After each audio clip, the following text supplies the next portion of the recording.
Lalela nasi isitori sikaThembi. uThembi intombi eneminyaka ewu-28, unabantwana ababili abafana, omunye uno-5 omunye uno-3 years.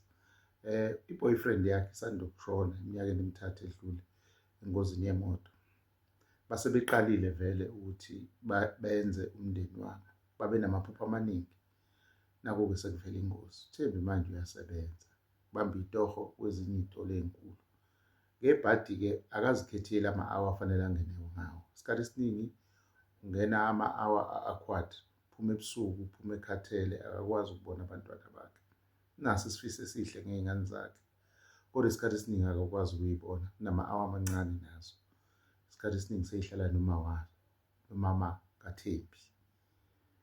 uThembi uyafisa ukushintsha impilo yakhe, njengoba abaningi oThembi esinabo endaweni abaneminyaka ecishe ifane nale.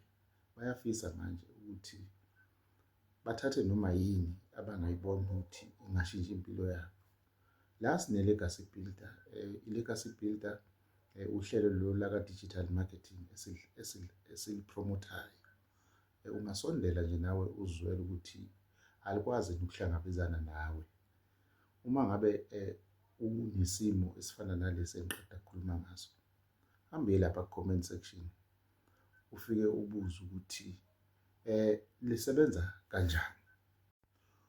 Ungaqedi nje futhi lapho, musuwenze lokho, ungaya kusisherisha le story lesi sikaThembi, because sisazoqhubeka, sizokutshela nje into ey'ningi ezenzeka kuThembi.